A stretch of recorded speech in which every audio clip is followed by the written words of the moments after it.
ये हमारा heat budget वाले सेशन का यानी चैप्टर 9 का ये थर्ड वीडियो है, जिसमें हम बहुत ही इंपॉर्टेंट कॉन्सेप्ट देखेंगे।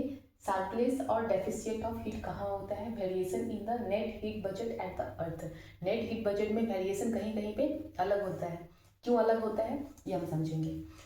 अब हम देखते हैं, इसे शुरू करते हैं ज़्यादा टाइम वेस्ट किए हुए। ये मान लो अर्थ का लेटीट्यूड होता है, ये अर्थ है। यहाँ पे क्या होता है 0 डिग्री, फिर मानते हैं ये 40 डिग्री, फिर यहाँ पे धीरे धीरे करके यहाँ 90 डिग्री हो जाता है पोल के पास में। ये साउथ पोल, ये नॉर्थ पोल। तो इसे अब हम फ्लैट वे में दिखाते हैं। मान लो ये 0 डिग्री, ये वाला ये 0 डिग्री है, और ये 40 डिग्री है, ये वाला। ठीक ठीक, और ये 70 डिग्री इधर पोल वाला लास्ट में। अब होता क्या है, हम इसे नीचे दिखाते हैं।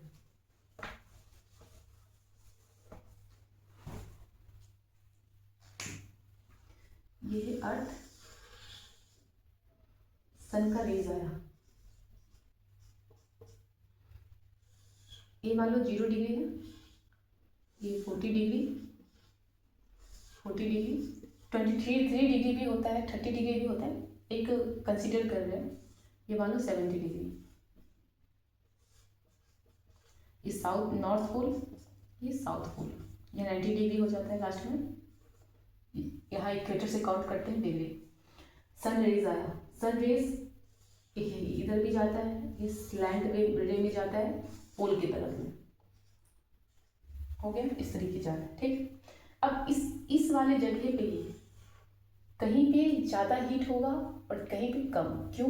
क्योंकि हमें पता है ये हो गया इंसोलेशन, ये हीट गया इंसोलेशन।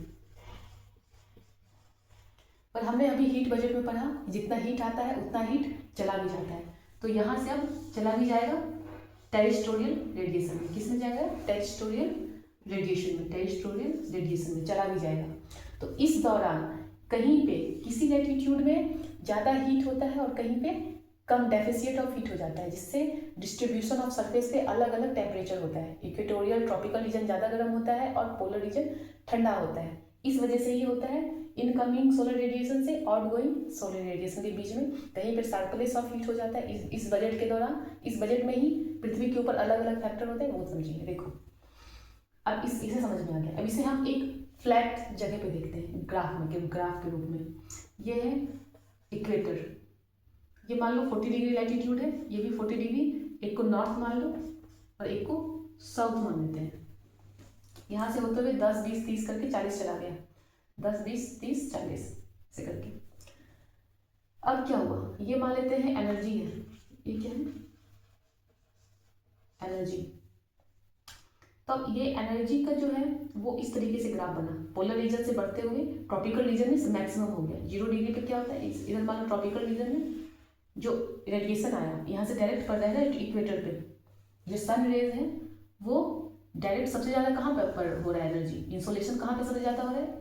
ट्रॉपिकल रीजन में। तो ट्रॉपिकल रीजन में सबसे ज़्यादा ये इंसोलेशन वाला ग्राफ है, जो सॉलिड लाइन है वो इंसोलेशन।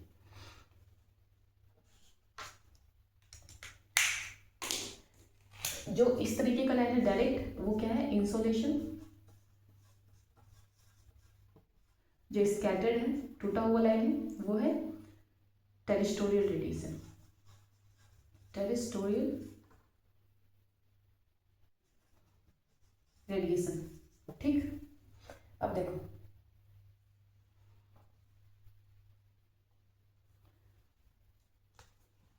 मैक्सिमम हीट कहाँ पे आया इसमें, और धीरे धीरे पोलर की साइड में वो कम हो जाता है। ये एनर्जी दिखा रहा है ये वाला लाइन। अब टेरेस्ट्रियल रेडिएशन के टाइम में क्या होता है, यहाँ से इसके कंपैरिजन में पोलर साइड से ज़्यादा जाता है एनर्जी स्पेस में। पोलर साइड से क्या होता है, ज़्यादा आउटगोइंग एनर्जी होता है पृथ्वी से। क्यों? क्योंकि जो पोलर साइड में बहुत ज़्यादा क्या होता है, बर्फ होता है, बर्फ स्नो कवर होता है पोलर रीजन में। और हमें पता है कि सबसे ज़्यादा रिफ्लेक्ट जो लाइट का करता है वो क्लाउड करता है, और क्लाउड के बाद क्या करता है, क्लाउड के बाद आइस रिफ्लेक्ट करता है। तो आइस क्या करता है, बहुत ज़्यादा लाइट को क्या करता है, रिफ्लेक्ट कर देता है। तो इस वजह से जो इस वाले रीजन है, इक्वेटोरियल रीजन है, वो कम करता है in comparison to polar reason.